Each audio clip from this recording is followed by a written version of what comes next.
Are you better off letting the markets dictate your returns, or can you outsmart them with a strategic touch? Join us today as we unravel one of the most debated topics in investing: active versus passive investing. With expert insights from Denis Bisson, portfolio manager at TVH Wealth, we'll help you decide the best approach for your financial goals. Don't miss out on the secrets to maximizing your investments. Well, we are live, and I'd like to welcome anyone who's watching and listening to the Money Mindset Mastery podcast. And I'm your host, Jim. Joining me on this rainy day is Ryan. Ryan, how are you doing today? It's a rainy day, and it's been raining in waves. So just like the waves of the economy. Ooh, good one. And also joining us today is portfolio manager of TVH Wealth, Denis Bisson. Denis, welcome, and how are you today? We're better. We're actually starting to see a little sun now. Don't know how long it's going to last. We had our rain in the morning, so hopefully it's finished. Well, send the sun my way. So we're going to attempt to do something today that we've never been able to do in the history of this podcast, which is we're going to try to keep this one under 30 minutes and maybe even 20 minutes. All right, we're going to do our best. But today we're going to talk about active versus passive investing and really what's the ideal or ideal way to invest. And we've talked about passive and active, but we've never really, I don't think, explained the difference between the two methods are. So we're going to go through that with you today, and we're going to get into a little bit or dive a little deeper into what is passive investing and what is active investing. And there's definitely two schools of thoughts. You normally have people on one side or the other, and we might throw a little bit of a twist in there in terms of how Raintree Wealth Management manages their portfolios and what strategy that they use.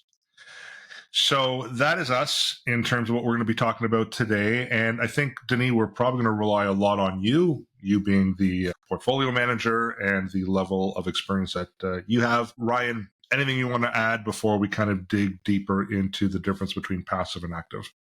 I think often we explain things to clients. We want to educate clients when it comes to any of these things. But I think it was great for us to have this conversation a little bit more in depth, because what happens is sometimes you only retain 10% of the information that we talk about with clients. And when it came to passive and active, obviously we chatted about the last couple of days. It was important for people to have a further understanding and finding out what's right for them during kind of the exploration of diversification of their portfolio, what it means to be active and passive, having a blend of both perhaps. And again, we do this podcast for education purposes, and obviously for those watching, want to see our beautiful faces too. So And and I'm definitely not a fan of ever really saying one is absolutely better than the other in any recommendations that we make. I think every type of financial instrument, every strategy has its place in people's retirement plan. So we're not here to say one is better than the other. We're just here to explain the difference between the two. And then ultimately you're going to decide as the investor what makes sense for you. So why don't we get into passive investing? Denis, what does passive investing really mean to the layperson? Well, really what you're doing when you investing in passive investments is you're buying an index fund.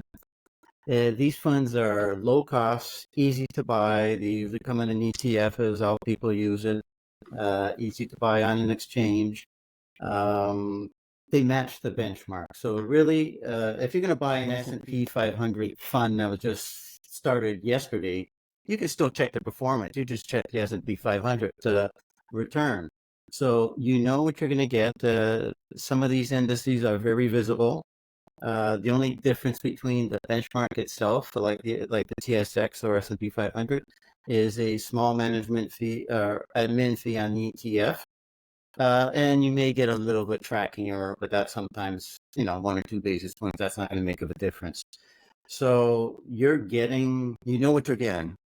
They've been a little more volatile in the last few years, but at least you're getting the performance.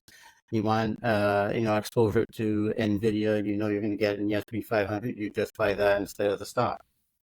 So very easy to buy.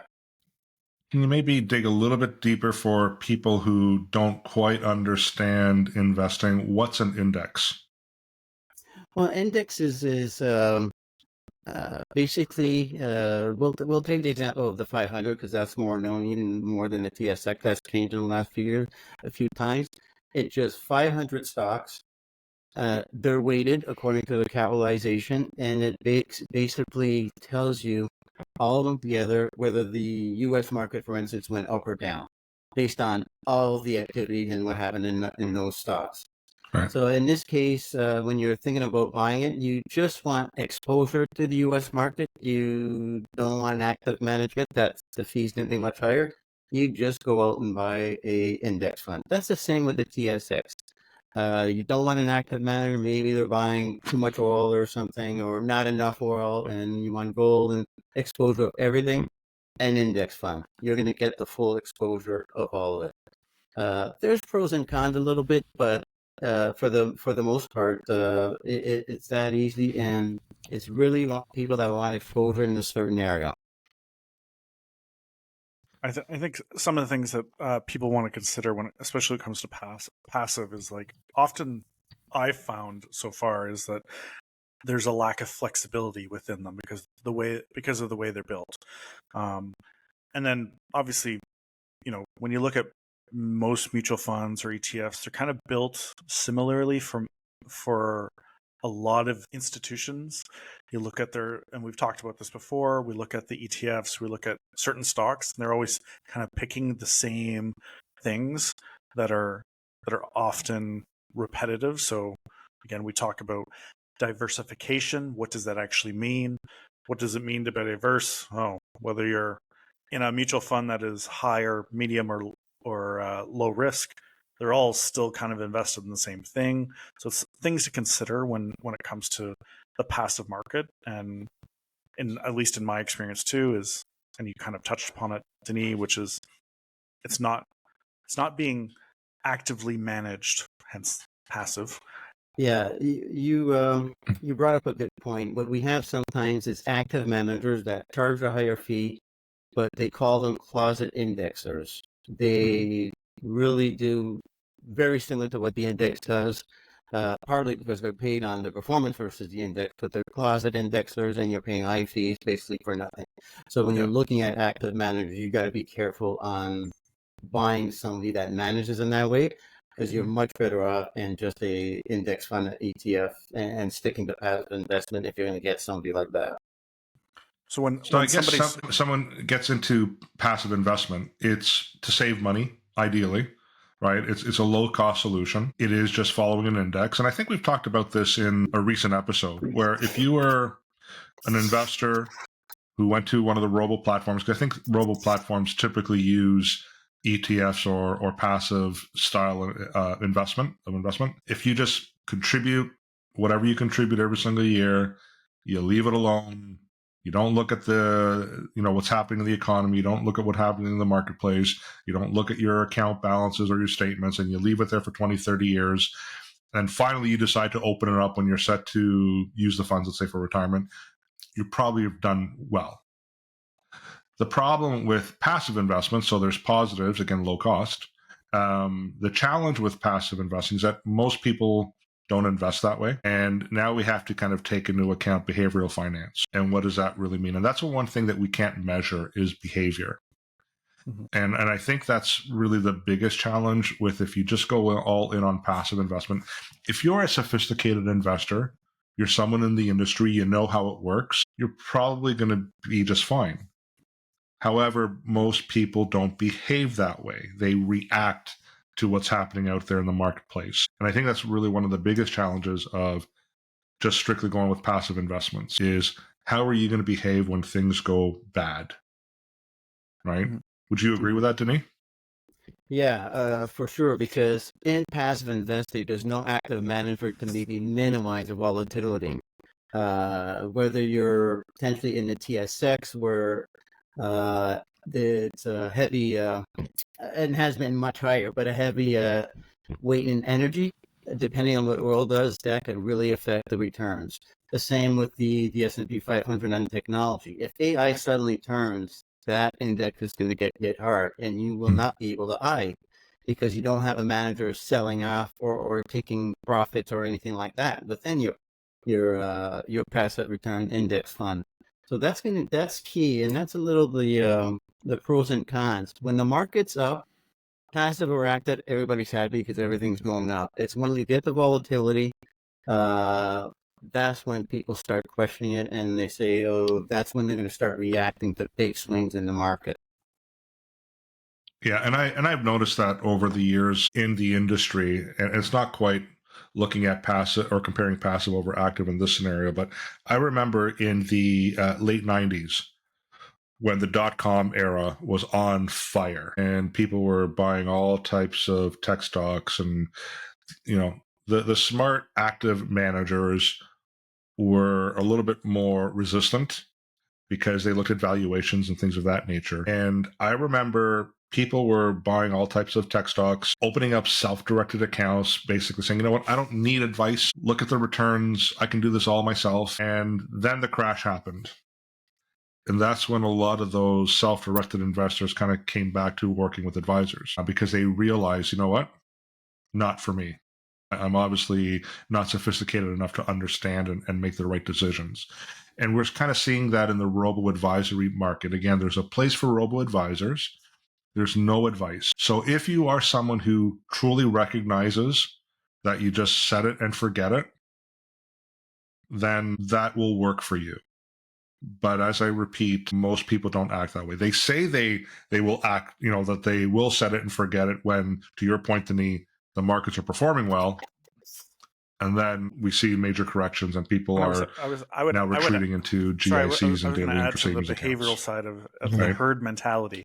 Right? So let's move on. Go ahead. You're talking to your neighbor, and they suddenly talk about, "I'm getting X amount of percentage points on this." That's when it starts crumbling.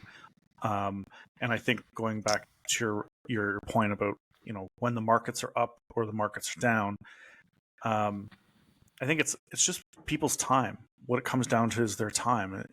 Denis, your life is evolved around watching how the market's performing, right?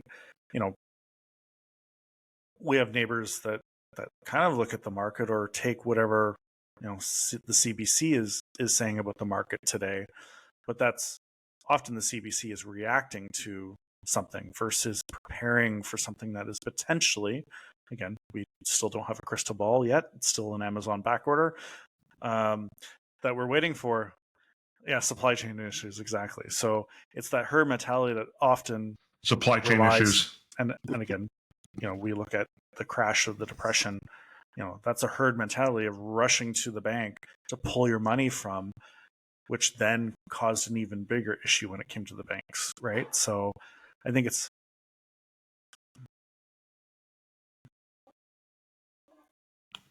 Well, I think that was a little bit different though, Ryan, because banks were literally failing and people had I think the Great Depression maybe wasn't the right example because people were literally losing their money. Banks were failing and people lost all their money on deposit, right? I would say with a herd mentality, I'll use the tech bubble as an example.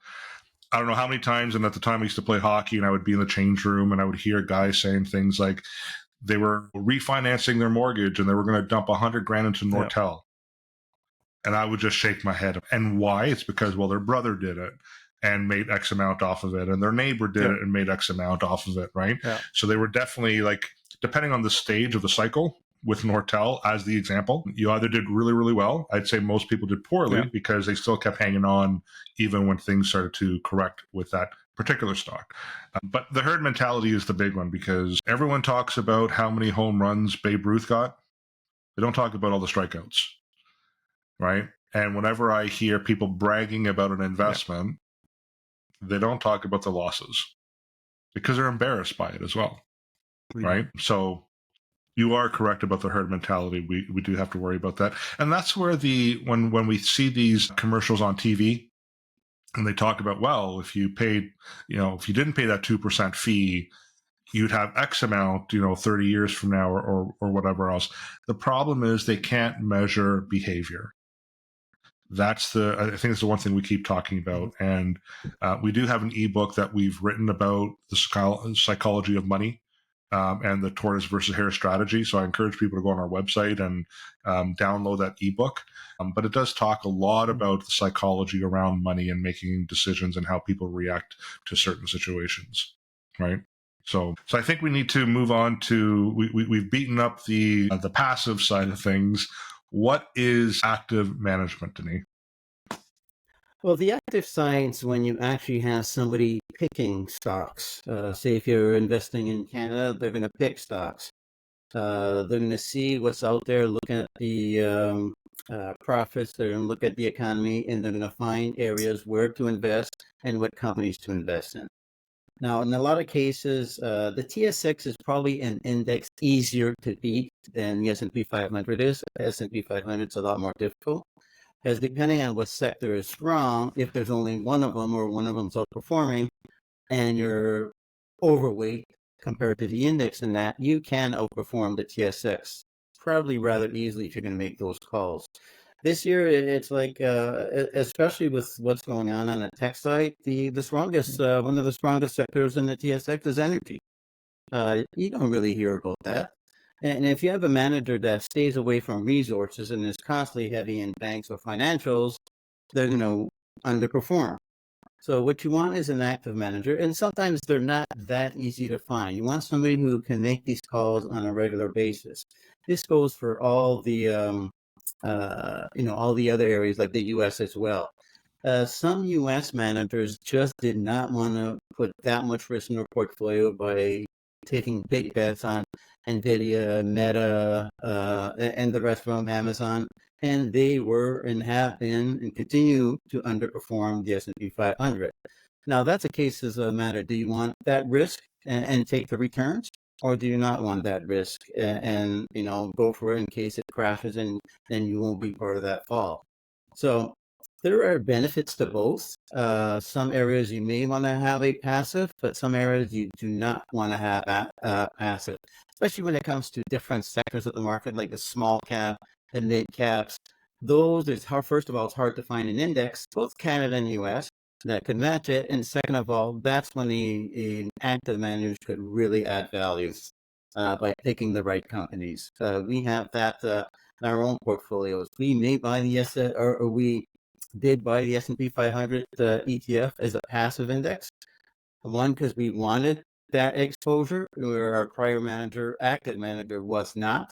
So we want that exposure, but on the mid cap, the small cap side, we want active managers because they're the ones that can add value to the portfolio.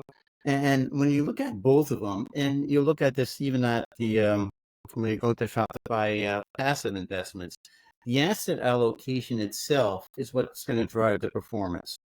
And that becomes active. You need an active asset allocation. You need to rebalance. You need to sell and take profits. You need to sell completely if you're buying something that's just not working out. Where some people, and I think we'll get to the behavioral side, that they just don't like selling losers. They want to think it's going to turn around, and they don't like selling winners because they think it's going to keep on going up. That's when you need this discipline as well as active, not only managers, but asset allocation to make decisions on both. I could get a little more into the portfolios, but probably for now, see if there's you guys want to add to it. Well, I'd like to paint a picture. Go ahead, Bob Ross. And use an analogy here because I'm a big fan of trying to simplify things for people. Okay. All right. We're going to be flying to Europe from Canada, and you want the lowest cost option available to you. Okay. So this is the passive investment. No human interaction from start to finish. So order your vehicle service. It's an Uber, whatever it is, but it's an autonomous vehicle. Again, you don't want to have any human interaction because it just adds cost, right? And you're going to get in that car and you're hoping that car is going to get you from your house to Toronto Pearson International Airport without any incident. Now, some people would say, that's cool. I can live with that. Other people are like, I don't know if I can trust an autonomous vehicle to just get me there. Then you get to the airport. So safely you get to the airport. self check-in. I've been doing that, and that's easy enough, and that works, and no human interaction. And I get all my stuff onto the plane. And then I get to the gate. There's no staff. It's just basically there's a bell that rings and it tells you when to board the plane. So then you board the plane and you notice there's no air crew. There's a couple of little robots. They're going to be serving you the food and the drinks and whatever else during the flight. And in the cockpit, there's no human being. It's an autonomous plane. And you're going to rely on that plane getting you from Toronto Pearson International Airport to, let's say, Rome in Italy. Now, that's the lowest cost option available to you, right? Because there's no human interaction. You're hoping that the computers are going to work and that everything's just going to kind of get you there smoothly. We know there's turbulence. We know there's mechanical issues. We know there's things that happen. So I prefer to pay a little bit more to have a human get me to the airport. I don't mind the self check-in, but sometimes, you know what, things just don't work for whatever reason. So I do have to ask for a staff member to help me with the self check-in. I like being at the gate, knowing someone's actually checking security, making sure that no one's boarding anything that they shouldn't be boarding. And hey, I love seeing the pilots in the plane, you know, who are going to get me to my destination, because at the end of the day, there are situations that are going to happen, and you require experience, human interaction to get you through the turbulence, to get you through the storm, to get you through whatever they need to get you through. That's active investing. There's human interaction. They can react to situations based on experience. Are they 100% right every single time? Absolutely not. But the other side isn't either. And sometimes there are just things that happen on the autonomous side where without that human interaction, that plane's going down. You're not getting to the airport. There's issues, but it's the lowest cost option. So pick your adventure is basically what I say to people, right? Pick your adventure, you know, have some assurances that you know that there's someone there that you can speak with. If you have a question, right? If you're wondering, is this abnormal, the turbulence that we're dealing with? You know, you can actually ask someone that question and they can let you know what, you know, give you their honest opinion. Or you can sit on a autonomous plane with all the turbulence and you can't call or ask anybody about what's happening because there's no one to call or ask, right? That's the difference between the two. It makes sense. How did I do with that? Well, I just thought of that this morning. Point where Arnold Schwarzenegger comes up. Does that make sense? Says, "Come with me if you want to live." I don't think we're quite there yet, but I'm sure in the next 20 years it will be. But no, a pretty great example. So yeah.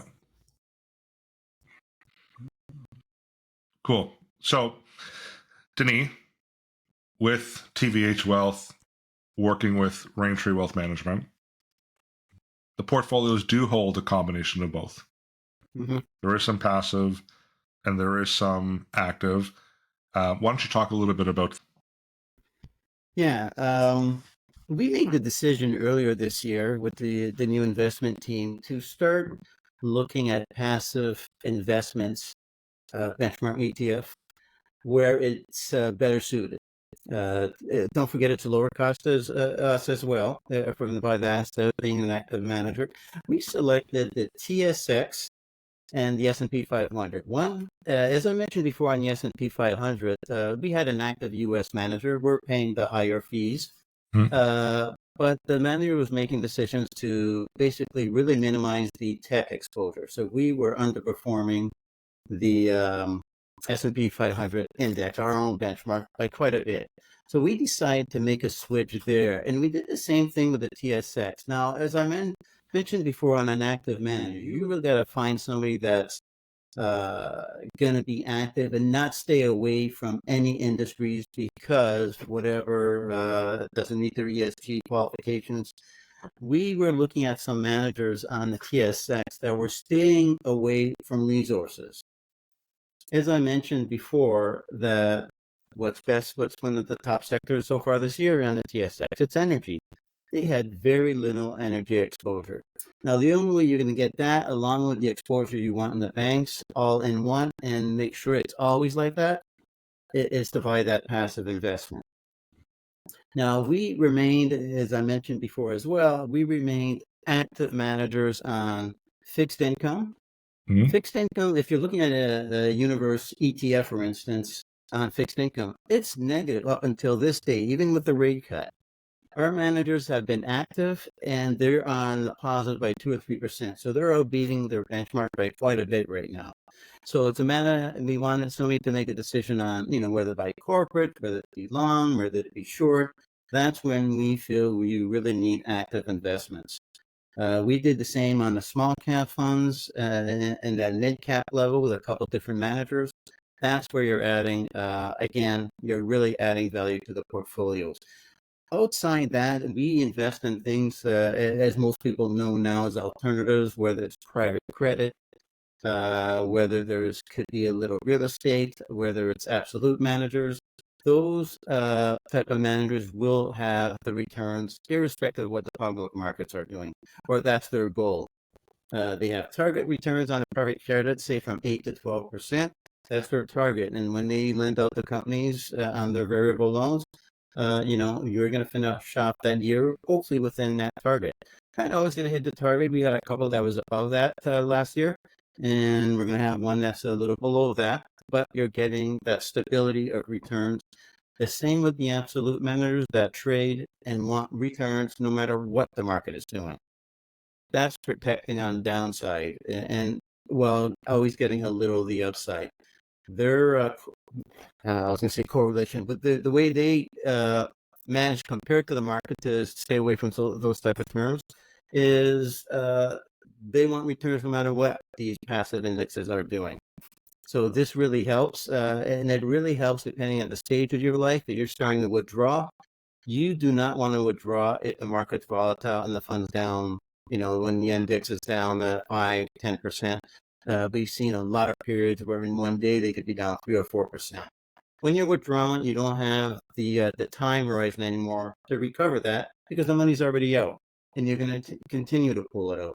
So that's why on the full using passive and active together, I think it's gets you to the best solution. So we're going to start closing this. Ryan, anything else you want to add to the conversation? What makes the most sense for you, depending on where you are with your career, with life, what your goals are, which is the most important. That's why we put these out, is just constantly check in what your goals are. Because if you just, as you said in the beginning, if you just leave it, forget it for 20 years, it can do you well for a period of time. But in those times that you really need to make sure that, how tax efficient is this? Where am I being put into too much risk as I'm closing close to retirement, or another goal like buying a house? It can really put you at a high risk. So again, making sure that you're talking to the right people, your trusted team. So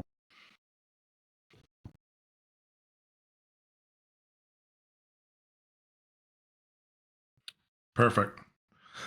Well, I think we'd like to thank everyone for tuning in to the episode of the Money Mindset Mastery podcast. And we hope that today's discussion really helped clarify the active versus passive investing debate. And we're hoping to provide you some guidance towards making informed decisions for your financial future. Now, don't forget to subscribe, leave a review, and join us the next time for more insights into mastering your money mindset. If you have any questions or you're looking for personal advice, if you don't have a portfolio manager to speak with or someone or a trusted advisor, reach out to us. You can reach out to us on our social media channels. You can come to our website. Our main website is tvhgroup.ca. You'll have access to TVH Financial. You have access to TVH Wealth through there as well. And remember, whether you choose to invest actively or passively, the key is to stay informed and to stay disciplined. Guys, once again, thank you very much. It looks like the internet stayed true for us this time around, thankfully. And have yourselves a wonderful afternoon. Until next time, we shall see everyone soon. Take care.